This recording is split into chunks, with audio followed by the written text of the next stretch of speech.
안녕하세요. 저는 올해 30대 중반이 된 남자입니다. 주변 사람들에게는 말하기가 너무 창피하고 민망스러워서 익명의 힘을 빌려 많은 분들께 제 얘기를 들려드리고 싶습니다. 농담 삼아 듣지 마시고 가능하다면 부디 힘이 되는 좋은 말씀 한마디씩 해주시면 감사하겠습니다. 우선 제 와이프에 대해서 얘기를 해드리겠습니다. 연애 시절부터 느꼈지만 정말 여자가 맞나 싶을 정도로 남자를 많이 밝히는 그런 스타일이었습니다. 하지만 그때는 콩깍지도 씌웠을 뿐더러 결혼하고 애 낳으면 생각도 성격도 많이 달라질 거라 생각했었죠. 아무튼 와이프는 연애 시절부터 남자가 지나가면 눈이 돌아간다든지 휴대폰 안에는 연예인들의 건강미 넘치는 그런 사진들도 가득하더군요. 심지어 차마 남자들조차 보지 않을 법한 그런 영상들도 있는 걸 보고 깜짝 놀랬죠. 하지만 뭐 다 큰 어른이고 충분히 그런 걸 볼 수 있다고 생각했습니다. 하지만 문제는 연애 시절부터 발임기가 다분했었던 것 같습니다. 전 남자친구랑 연락하다가 걸린 것도 몇 번 됐었고, 친구들끼리 술 마시고 헌팅해서 알게 된 남자랑 연락을 주고받다 걸린 적도 있습니다. 하지만 관계까지 가진 건 아닌 걸로 알고 있어서 참고 만났던 거죠. 지금 생각해보면 그때 당시에도 술 마시고 연락 두절이 된 게 몇 번 있는데 정황상 사고를 치지 않은 것 같아서 넘겼는데 그 진실도 이제는 알 수가 없을 것 같네요. 사실 대부분의 남성분들은 잘 아실 겁니다. 제 와이프는 모든 남자들이 뒤돌아볼 만큼 인기가 많았습니다. 하지만 결혼한 지도 3년이라는 시간이 지나다 보니 연애 때만큼 그렇게 확 땡기지 않더군요. 그래도 와이프가 너무 밝히는 스타일이다 보니 일주일에 3번 이상 의무적으로 와이프와 좋은 시간을 보냈었습니다. 저희 부부에게는 아내의 욕구가 강하다는 거 말고 정말 서로 아무 문제 없는 그냥 평범한 대한민국의 30대 초반의 앞날을 생각하며 열심히 살아가는 부부였습니다. 그렇게 저희는 평범하게 잘 지내다 제가 장기 출장을 가게 되었습니다. 한 반년 정도를 지방으로 가게 됐던 거죠. 가기 전부터 와이프는 난리가 났습니다. 자신도 회사를 그만두고 따라갈까 라고 물어보며 6개월 동안 혼자서 지내면 외로워서 미쳐버릴지도 모른다더군요. 참으로 답답한 소리를 하는 아내가 황당했죠. 일을 그만두면 직장이 바로 구해지지도 않을 뿐더러 저희가 신혼부부도 아니고 6개월을 못 기다려서 일까지 그만두고 따라온다니 저는 많이 당황스러웠죠. 그래서 굳이 혼자 있어서 외로운 거면 친정이라도 가 있으라고 했습니다. 길다면 길고 짧다면 짧은 시간이지만 와이프는 계속해서 직장까지 그만두고 따라가겠다고 아주 성화를 부렸습니다. 그때까지만 해도 6개월 동안 자주 보면 되겠지, 무슨 문제라도 생기겠어 라는 마음으로 저는 너무 안일하게 생각했었습니다. 아니 어찌 보면 제 와이프의 실상을 알게 되어서 다행이라면 다행이겠네요. 처음에는 와이프가 참으로 지극정성이었습니다. 제가 출장을 간 곳이 차로 왕복 6시간이 넘게 걸리는 곳인데 한 달 동안은 거의 매주 제 숙소로 찾아오더군요. 남자 혼자 살면 밥 굶는다고 밥이며 반찬이며 아주 바리바리 두 손 가득 싸들어서요. 그때까지만 해도 저는 와이프를 너무 잘 얻었구나 싶었습니다. 신혼도 아니고 결혼한 지도 벌써 3년이 훌쩍 넘었는데 남편이 출장 갔다고 이렇게 챙겨주는 여자가 이 세상에 어디 또 있겠습니까? 그때까지만 해도 정말 저희에게는 아무런 문제가 없었죠. 그런데 대략 한 달쯤 지났을 무렵입니다. 그렇게 지극정성이던 와이프가 전화도 잘 받지 않고 코빼기도 안 비추더군요. 사실 섭섭하기도 했지만 와이프가 집에서 노는 사람도 아니고 본인도 직장을 다니는 사람이니까 피곤해서 그런가 보다 생각했죠. 반년 일하는 시간은 금방 지나갔고 저는 지방 출장을 모두 마치고 다시 서울로 복귀를 했습니다. 와이프는 집에 온 저를 보자마자 고생했다며 보고 싶은 거 참느라 죽는 줄 알았다면서 달려오더군요. 그러면서 얼른 빨리 씻고 오라며 콧소리를 내면서 애교를 부렸습니다. 그런 모습에 역시 우리 와이프 달라진 게 없네 싶었고, 그날 저희는 반갑게 좋은 시간을 보내게 되었습니다. 그리고 나서 대략 일주일 정도쯤 지났을 무렵이었습니다. 소변을 보는데 좀 따끔따끔 하더니 생전 겪어보지 못한 가려움이 몰려오더군요. 저는 처음에 뭘 잘못 먹어서 이런가 보다 생각을 했고, 밖에서 다른 짓을 한 적이 없으니까 병이 생긴 거라고는 생각조차 못했습니다. 병원에 찾아가기도 민망했었고, 그렇게 며칠 동안을 미루고 또 미루었죠. 하지만 시간이 지나갔음에도 점점 나아질 기미가 보이지 않았고, 오히려 이상한 분비물도 묻기 시작했고, 소변을 볼 때 통증은 더 심해지더라고요. 그래서 저는 결국 도저히 참기가 힘들어서 창피함을 무릅쓰고 병원으로 찾아갔죠. 병원에 갔더니 검사를 해보자 합니다. 의사 선생님은 분비물이 묻고 소변 볼 때 통증이 있고 가렵냐고 묻더라고요. 이게 딱 봤을 때는 인질이라는 병과 증상이 되게 비슷하다고 했고, 최근에 관계를 가진 적이 있는지 물었습니다. 그래서 저는 관계는 와이프 말고는 따로 없다고 대답을 했죠. 의사는 저에게 정확한 원인을 알기 위해서 정밀 검사를 받아보라고 권하더군요. 그때까지만 해도 이 의사놈이 환자 가지고 장사하는구나 싶었습니다. 근데 그때 당시에는 빨리 치료를 받고 싶을 뿐 다른 생각은 할 겨를도 없었습니다. 그렇게 저는 검사를 받았고 결과를 보고 난 뒤 정말 제 눈을 의심했습니다. 임실에 헤르페스에 곤지름까지 생겼더라고요. 곤지름은 아직 잠복기라서 딱히 증상이 나타나지는 않았는데 검사를 해보니 균이 나온다고 하더라고요. 저는 거기서도 순진하게 의사에게 물었죠. 제가 최근에 사우나에 다녀온 적이 있는데 사우나에서 옮은 거냐고 했습니다. 저는 정말 와이프 말고 관계를 가진 적이 없는데 하며 이것저것 물어보았죠. 의사는 단호하게 대답을 해주더라고요.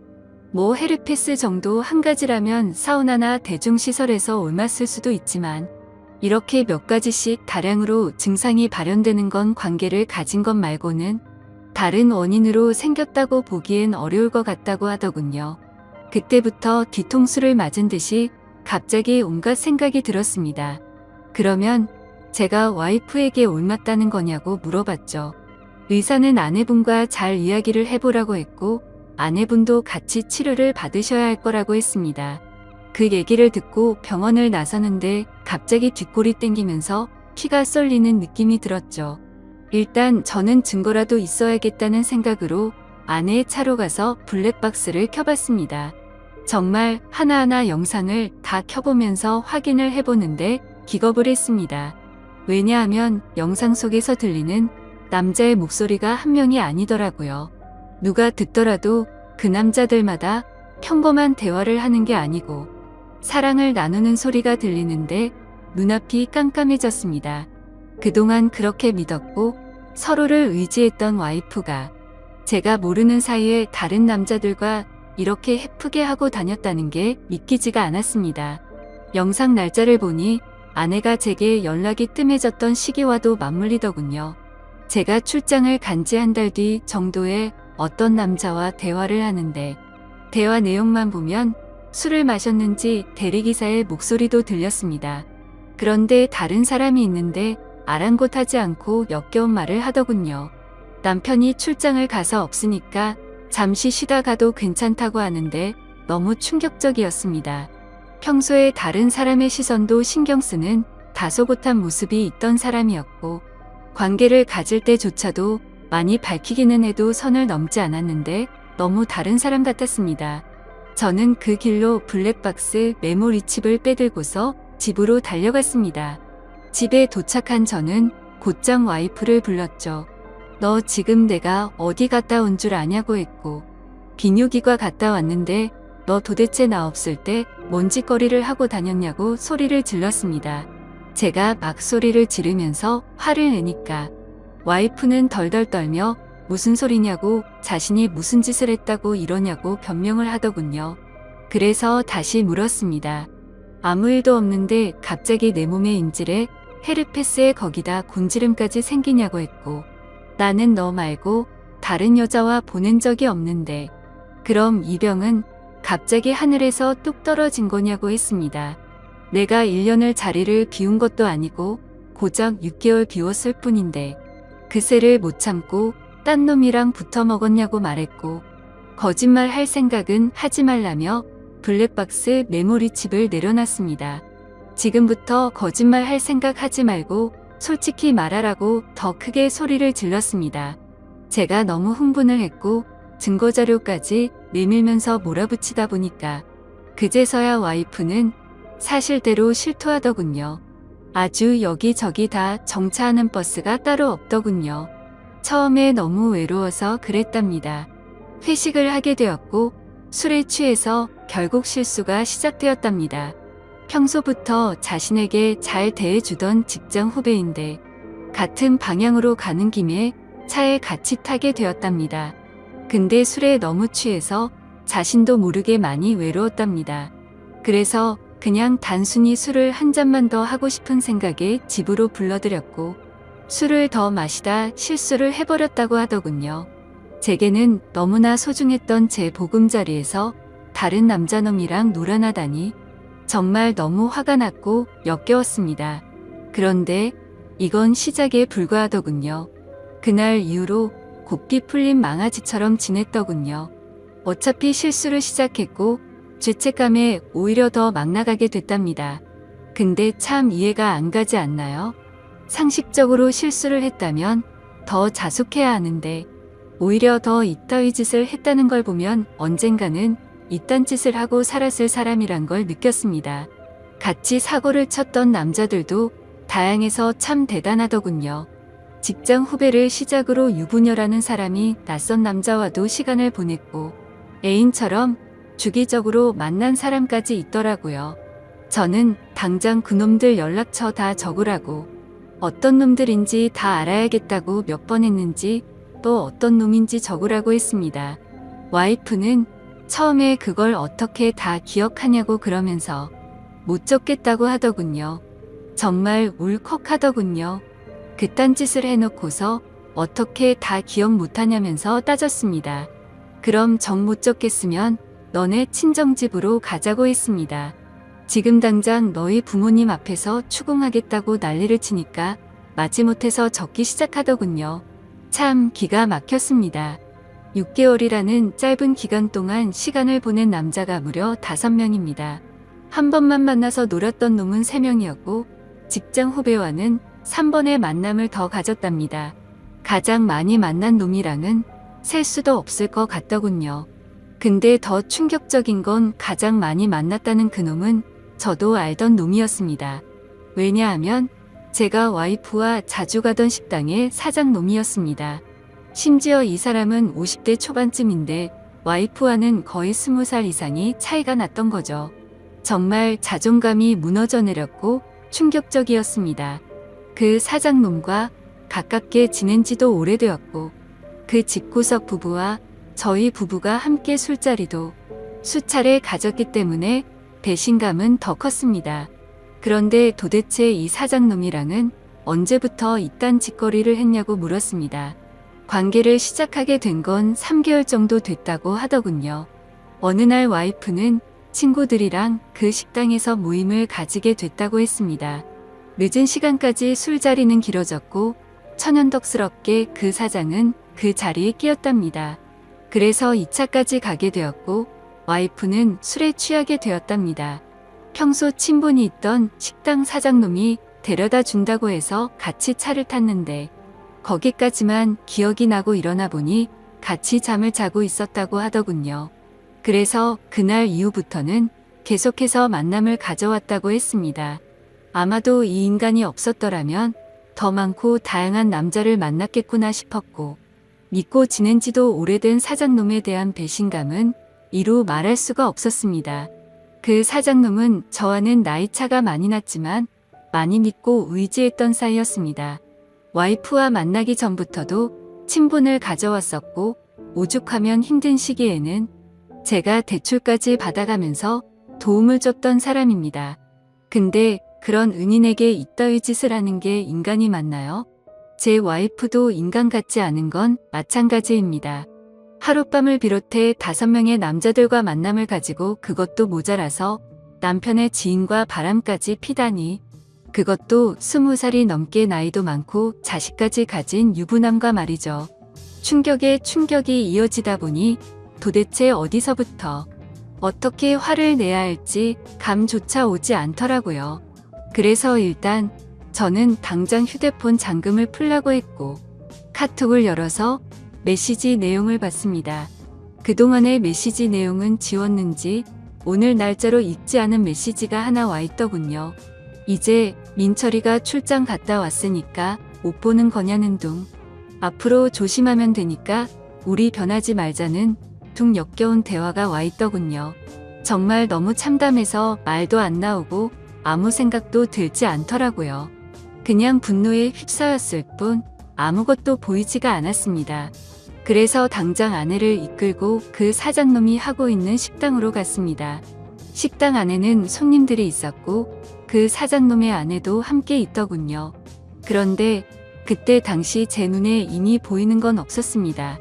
들어가자마자 욕을 지르면서 불렀고 바로 멱살을 잡았습니다. 그 사장놈의 아내는 깜짝 놀라서 달려나와서 저를 뜯어 말렸고 저는 온 동네에 소문이 나길 바라는 마음으로 큰 소리로 말했습니다. 이 인간 같지도 않은 인간이 무슨 짓 했는지 아냐고요. 제가 출장 간 사이에 제 와이프랑 바람 피우고부터 먹은 지 3개월이 됐다고 말해줬습니다. 와이프는 옆에 서서 울고 있었고 그 사장놈의 아내도 충격을 먹었는지 저보다 더 화를 내면서 남편을 밀치고 멱살 잡고 난리가 났습니다. 그 사이에 손님들은 전부 다 밖으로 나가버렸고 진짜 짐승들처럼 뒤엉켜서 순식간에 개판이 되었습니다. 다음 날에는 그 직장 후배놈도 응징하기 위해서 와이프의 회사로 찾아갔습니다. 조금은 마음이 차분해져서 깽판을 치지는 않았고 다이렉트로 회사 대표와 만났습니다. 내 와이프가 여기 직장 동료랑 바람을 폈다. 딴 거 다 필요 없고 그 사람 자르라고 했습니다. 안 그러면 더 이상 어떤 꼴 날지 모른다고 하니까 바로 알겠다면서 죄송하다고 하더군요. 당연히 와이프도 이 회사에서 그냥 내보내라고 했습니다. 그딴 인간들 여기 둬봤자 여기에 도움될 거 없을 거니까 알아서 하라고 했죠.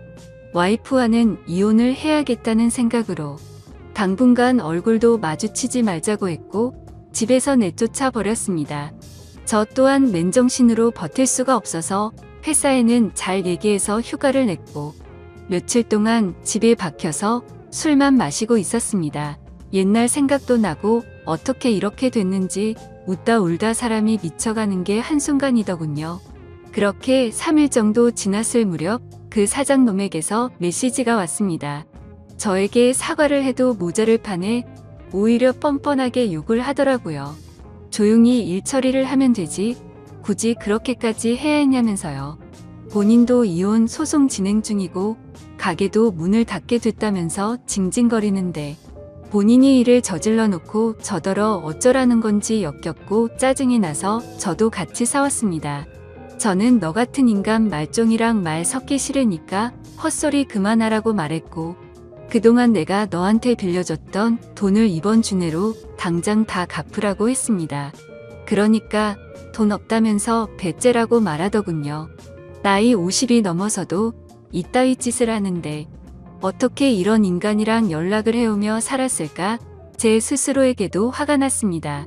그때부터 이 인간 같지도 않은 놈이 저를 약올리기 위해서 비아냥거리기 시작하더군요. 제 와이프가 이렇게 해줬다 저렇게 해줬다부터 시작해서 또다시 저는 충격적인 얘기를 듣게 되었습니다. 참 파고 또 파도 끝이 없었네요. 너도 내 덕분에 이혼하게 된 걸 다행으로 알라면서 말하는데 지 친구놈과 셋이서도 어울렸다고 말하더군요. 진짜 이런 인간이었나 싶고 사람의 이중성에 환멸을 느꼈습니다. 와이프와 저는 연애 시절부터 결혼까지 거의 6년이란 시간을 함께 했습니다. 제가 알던 와이프가 맞나 싶을 정도로 또다시 큰 충격을 받았습니다. 이런 게 현실적으로 있을 수 있는 일인가 싶었습니다. 저는 곧바로 와이프에게 전화를 했고 이 말이 사실이냐고 물었죠. 그러자 한참을 말없이 가만히 있더군요. 그래서 저는 왜 말을 못하냐고 하니까 한숨을 쉬더니 적당히 하라면서 적반하장으로 짜증을 내더군요. 그러면서 내가 뭘 했건 이제 너랑 나랑 상관없는데 왜 자꾸 묻냐고 했습니다. 솔직히 당연히 이혼은 계속 진행했겠지만 조금이라도 고민을 안 했다면 거짓말이겠죠. 그만큼 많이 사랑했었기에 일말의 가능성을 생각했는데 전부 다 제 착각이었습니다. 아니, 오히려 다행이라고 생각해야겠네요. 마지막까지 제대로 된 실체를 보여줘서 미련 없이 끝낼 수 있겠구나 싶었으니깐요. 이렇게 말도 안 되는 사건이 일어난 지도 고작 일주일이 지났네요. 저는 지금 와이프와 이혼 절차를 밟고 있습니다. 와이프와 직장 후배 놈은 그 회사에서 잘리게 되었고요. 아직까지 해결이 안 된 문제는 그렇게 믿고 지냈던 사장놈입니다. 제게 빌려가서 갚지 않은 돈만 원금 2천만 원이 넘습니다. 이런 일은 태어나서 처음 겪다 보니 어떻게 해야 할지 머리가 어지럽네요. 일단 법적으로 어떻게 해서든 이 인간에게도 최대한의 고통을 주고 싶습니다. 어떻게 해야 이 인간도 피눈물 흘리면서 후회할 수 있게 만들 수 있을까요? 세상에 이런 일들이 일어나리라곤 절대로 생각 못했는데 제게도 이런 일이 일어나네요. 아마도 다들 드라마나 영화에서나 일어나는 일이라고 생각하실지 몰라도 생각보다 이런 불륜 사건들은 한 해에도 수도 없이 일어난다고 하더라고요. 다른 사람들은 저처럼 너무 사람들을 믿어서 상처받는 일이 없었으면 하는 바람입니다. 그리고 어떻게 해야 그 사장놈을 응징할 수 있을까요? 비열하게 비웃고 조롱하는 그 사장놈을 절실하게 응징하고 싶습니다. 제발 좀 방법이 있다면 알려주세요. 감사합니다.